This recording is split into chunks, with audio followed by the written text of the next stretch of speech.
Bom dia! Estamos de volta com as nossas reflexões matinais, a coça da manhã. Estamos refletindo a respeito da vontade de Deus para as nossas vidas e hoje nós vamos falar sobre o tema ajustando a sua vida a Deus. Lucas, capítulo 14, versículo 33, nos diz assim: Pois todo aquele que dentre vós que não renuncia a tudo quanto possui, não pode ser meu discípulo. Isso quer dizer que não podemos ficar onde estamos e querer ir com Deus.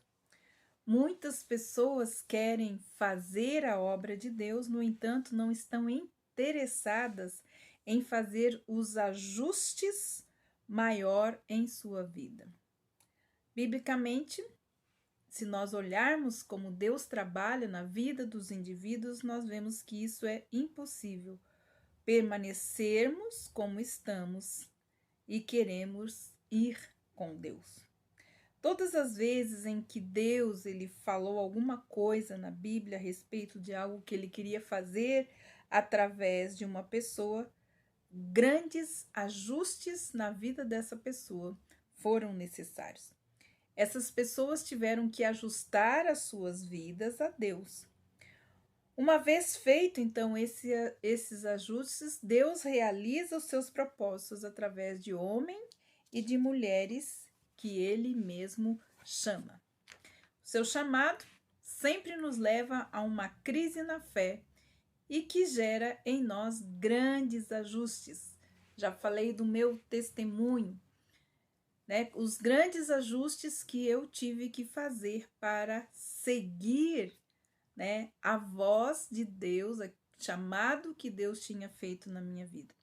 Então, ajustar a nossa vida a Deus é o segundo momento mais crítico na caminhada para se conhecer a vontade de Deus para as nossas vidas. O primeiro momento, nós já falamos anteriormente, acontece quando a fé entra em crise. E é preciso crer, então, em Deus, quem Ele é, e naquilo que Ele diz ser e naquilo que Ele é capaz de fazer. O que nos promete, fazer aquilo que nos promete. Sem fé, como já vimos, em Deus você sempre vai tomar uma decisão errada. Nesse primeiro momento muito importante, todos os ajustes e as decisões que nós tomamos na nossa vida, baseadas no chamado e no propósito de Deus para nós, sempre vão nos levar a uma crise em fé. Então, ajustar a nossa vida a Deus é também um momento muito importante e decisivo na nossa vida. Se você decide então fazer os ajustes, pode ir em frente e obedecer. Se nós nos recusarmos a fazê-lo, permaneceremos então longe ou perderemos aquilo que Deus tem para nossas vidas, aquilo que Deus reservou para nós dentro da sua obra, dentro do seu reino. Então, se nós não conservarmos a nossa fé nesses momentos de crise, o que mais requer, né, esses momentos que mais requerem de nós demonstração de fé e uma fé que age, ação sem pretensão de haver obediência, também não é fé. O convite sempre que Deus nos faz para trabalhar com Ele sempre nos levará então a uma crise na fé que exige fé em ação. Então, se cremos realmente em Deus, demonstraremos a nossa fé pelaquilo que fazemos. Sem um ajuste ou uma ação, sempre será necessária para que a vontade de Deus então se estabeleça. A ação já é o próprio ajuste. Podemos então pensar da seguinte forma: a fé gera a ação. A ação é igual a ajustes e mais obediência. Mas como nós podemos, então, ajustar as nossas vidas à vontade de Deus? Primeiro, quando Deus nos fala ou nos revela algo que Ele está para fazer, esta revelação já é um convite para nós nos ajustarmos ou ajustarmos a nossa vida a Ele.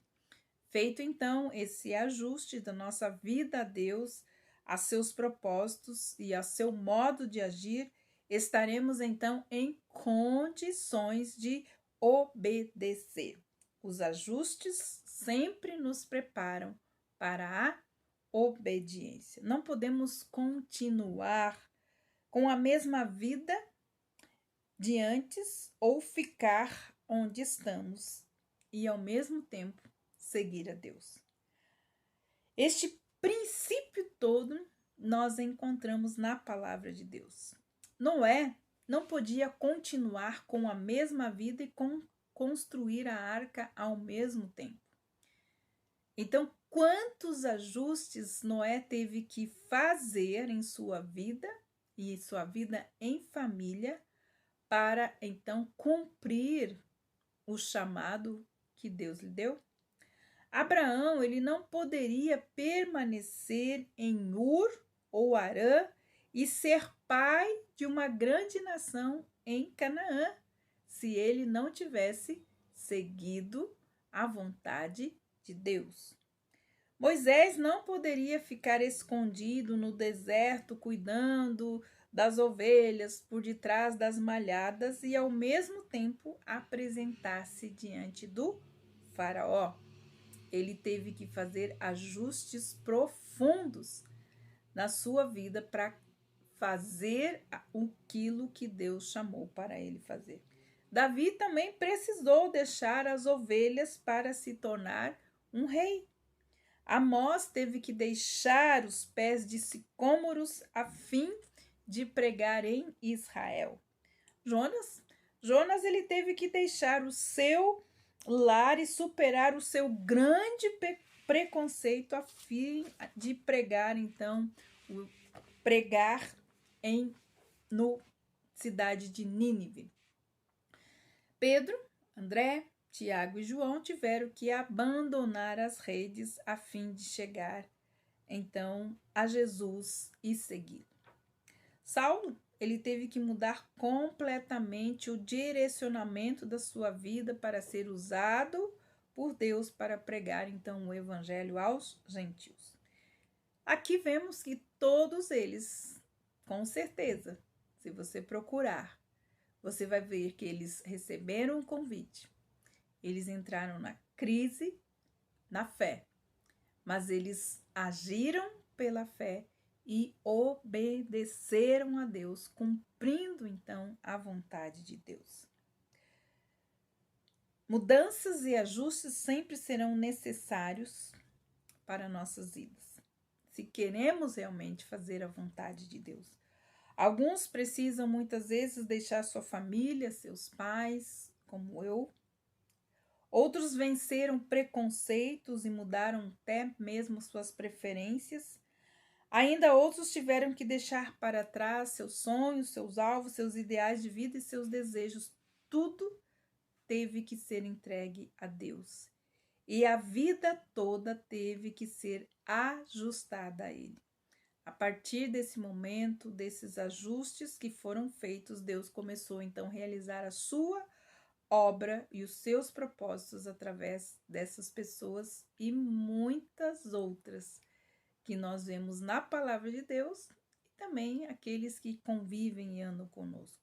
Deus começou a realizar seus propósitos então, através da vida de cada uma das pessoas, mas cada uma só veio descobrir que valia a pena ajustar a sua vida a Deus em sua jornada de fé, em busca de conhecer e saber qual é a vontade de Deus para as suas vidas. Enquanto davam passos de fé, eles descobriram que o melhor lugar do mundo é estar no centro da vontade de Deus. Amanhã nós vamos continuar falando sobre os ajustes necessários para fazermos a vontade de Deus para as nossas vidas. Que Deus abençoe você e até amanhã com as nossas reflexões matinais, a coça da manhã.